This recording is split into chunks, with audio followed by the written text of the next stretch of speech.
Hello, welcome in, YouTube. I got Lexi looking at me. Okay, how about we'll give her a treat?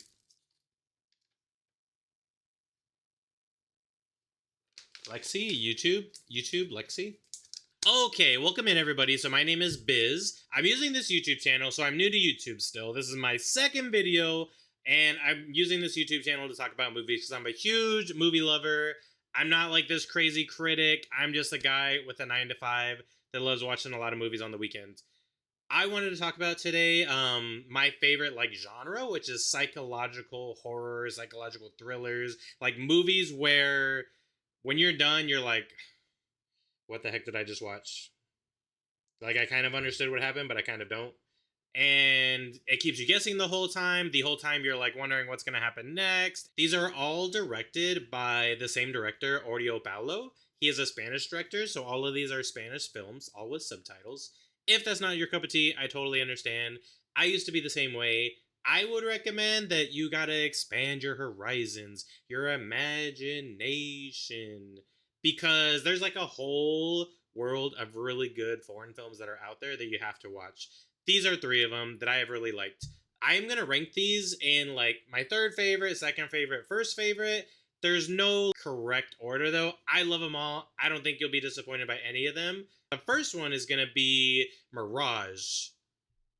A space-time continuum glitch allows Veta to save a boy's life 25 years in the past, but somehow results in the loss of her daughter, and Veta must fight to get her back. So this is like a time travel movie, or like multiple time travels. And normally that's not my cup of tea. I struggle with those movies because I find them very confusing. I find it really hard to like keep track what's going on. We're bouncing from different timelines. When I watched Tenet, I had no clue what was going on. I captured like 10% of that movie, and then I had to watch it again.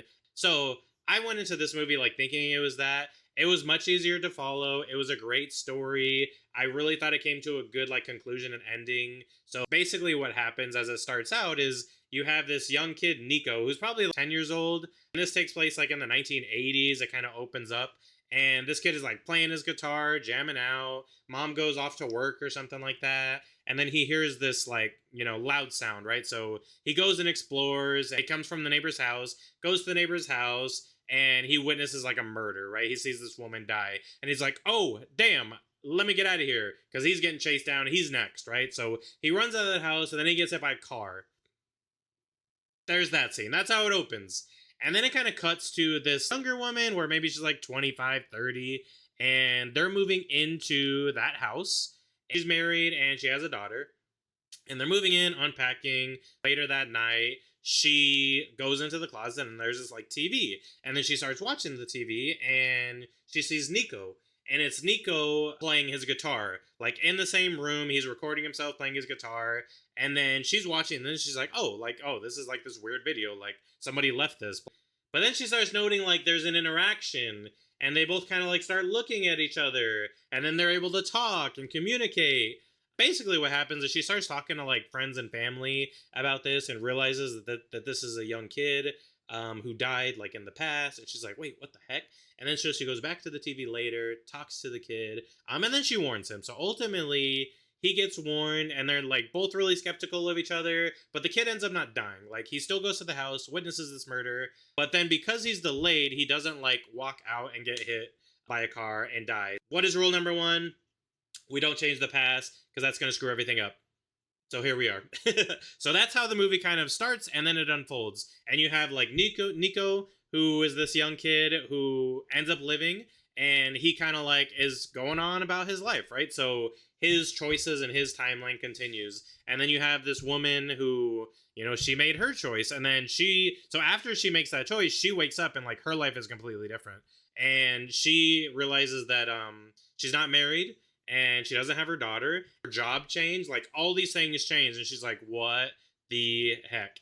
And then so she's like trying to explore who the heck it really is, this Nico kid. She finds out that there's a book written about Nico, and she goes to the police. The police are like obviously not believing in her, what's going on. But you can see her like trying to explore and figure out what the heck happened. You see these like timelines kind of intertwine with each other, and then ultimately come to a, what is it called? An intersection.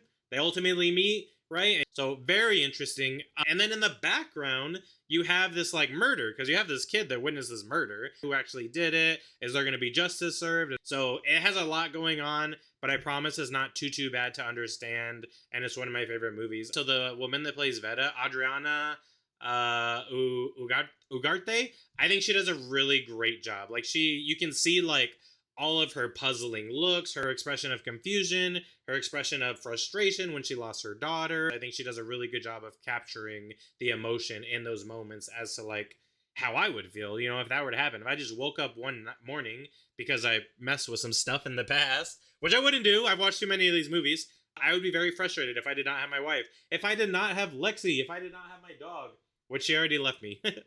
Ultimately, it's a really fun movie and I enjoyed it. I thought the acting was really great. I think it was also nominated for like best physical effects. I think the different set designs of like you can clearly tell like, this is the timeline where it takes place in the 80s. This is the timeline where it takes place, 20, 30 years later. Having those different, set designs as far as like the house, technology, clothes, all those different things I thought were done really well.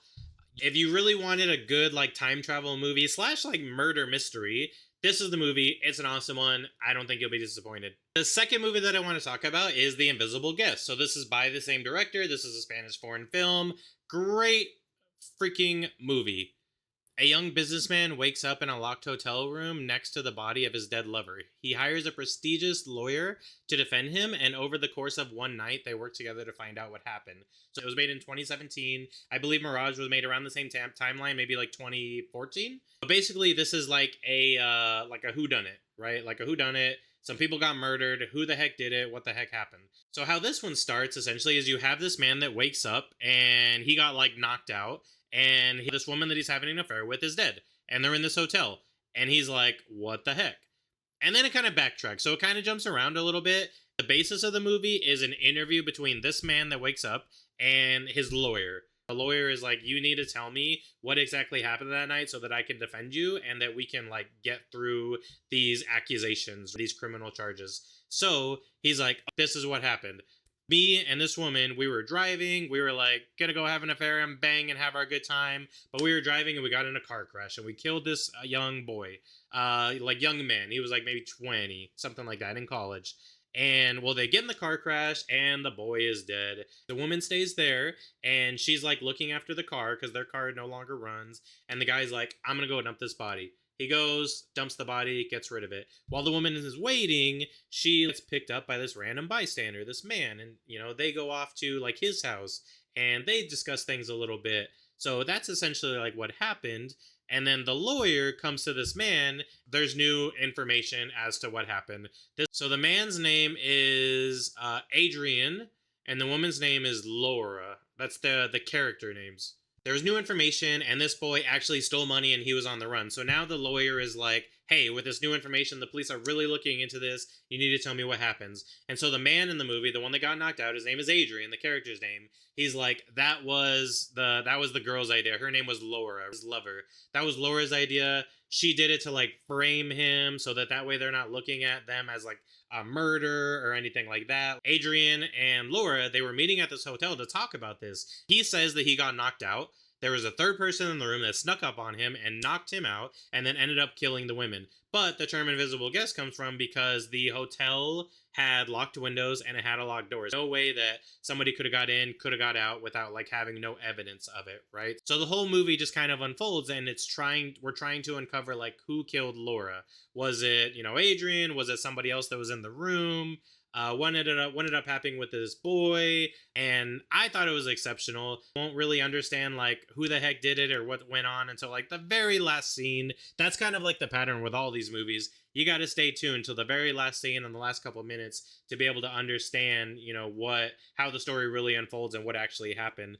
Acting I thought was great. Adrian is played by Mario Casas. Sometimes you're rooting for him and sometimes you're not. You're so uncertain with how he is talking because you can tell with his acting and his expressions, like he's just holding his cards close to his chest, right? So he's not giving a lot of detail, and he's very like stoic in how he delivers his lines and the scenes, and he's going like head to head with his lawyer, who is played by Anna Wagner. The lawyer's name is Elvita, and she is a very powerful actor, and she's trying to uncover the truth.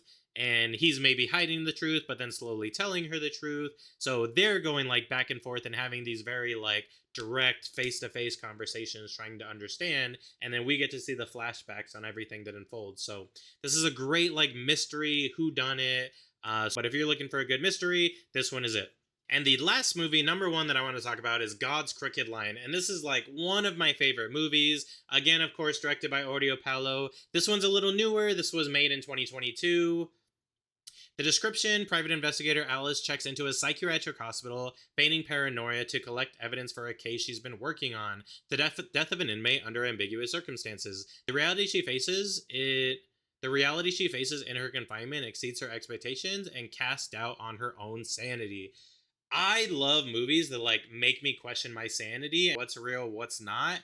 This movie does that. This is an awesome movie. How it kind of opens up is she gets dropped off at this insane asylum, and she gets taken into the office, and the guy is like, "You were brought here because you're a pathological liar and you tried to kill your husband, and now you're here." And she's like, no, I don't think so. He tried to like steal my money. I'm going to be out of here in a couple days. She like totally dismisses it. And then it cuts to her when she's in her room, and it turns out that she purposely planned herself to get into this insane asylum as a private investigator. So she's a private investigator in the insane asylum trying to uncover like a murder. So supposedly she was like approached by this doctor, and the doctor's like, "One of my patients died. I need you to figure out who did it." So she goes in there and she's trying to figure out like who killed this patient and what could go wrong. So she ends up interviewing patients and like asking around like what happened, getting information here or there. Things escalate, and the patient ends up dying. Right? It's not really exactly clear like if she kills the patient or something happens. But anyways, it kind of gets pinned on her, and all bets off now. So now like all the doctors are like saying, "You're crazy, you deserve to be here." The main guy that runs the clinic or the hospital is like, "Yup, you're insane." And she's like, "No, no, no, no, no. It wasn't me. I didn't do it. I'm here because I'm a private investigator. This is why I'm not insane. I want to explore this murder." Everybody is just questioning everybody. Everybody's in everybody's heads trying to question reality and their sanity and like what's right. And it's just like really cool to see. And how it kind of progresses is, and so ultimately the movie is like she's trying to prove the doctors wrong, the doctors are trying to prove her wrong. She's saying, "No, I'm a private investigator, my husband put me here." And then they're saying like, "No, you're a pathological liar, you don't know what you're talking about." They maybe catch her in some lies, she catches them in some lies, and it just like ultimately unfolds to like a crazy climax to where you really get to see like, okay, who is right and who is wrong. I don't know. If you can predict it, like, kudos to you. But I thought it was an exceptional movie. So this one is a little more like insanity and reality focus. And then we have a mystery who done it. And then we have like a time travel, timelines colliding type movie.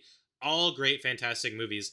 This movie, I really like the set design. Like, I really like the insane asylum. You can see like parts of the movie, the insane asylum is like, oh yeah, this is just a normal, memory care. And then you have other parts of the movie where like, oh no, this is like a dark, creepy, like insane asylum, like where the Joker stays. So you have like that version. All the patients are like very interesting to watch. Like you have one like Elephant Man, and his best friend is a dwarf, right? And so they have an interesting relationship. You have other guys with like schizophrenia and hydrophobia and all these different things. So it can have a little bit of kookiness, but like that's the point. It's an insane asylum, right?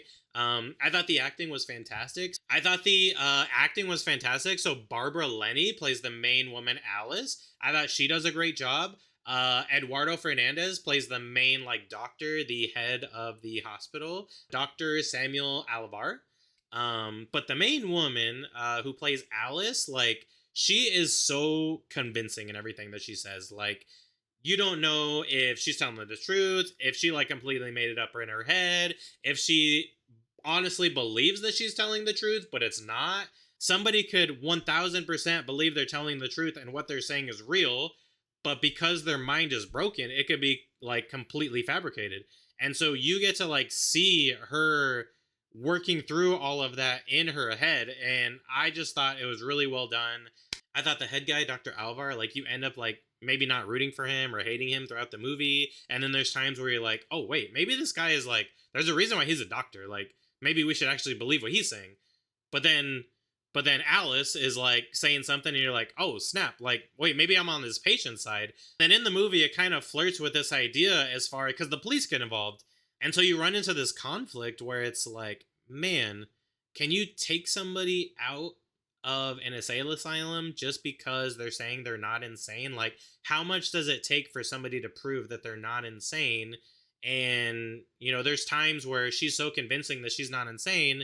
And, we get the police involved and, like, do the police take her out and free her? But what if she actually is insane? But all great movies. I really love them. They're some of my favorite. Thank you for hanging out and watching this random guy talking about his favorite movies. I would greatly appreciate it if you could subscribe to the channel, like this video. I would love to hear people's thoughts, hear people's theories. What do they think about these movies and, how did they interpret them? Because that's the thing with these psychological movies is sometimes they can just be interpreted completely different. I am working on being consistent at using this YouTube channel to go ahead and post more movie reviews and more videos. I am also on Twitch, so if you want to go ahead and pop over and follow me there, we can yap about movies, we can yap about video games. Right now I'm playing Until Dawn. I like to play horror games, and I like to play Soulsborne games, so hopefully I get to see you there. But until next time, I hope you have some delicious food in the meantime, and remember to always love yourself.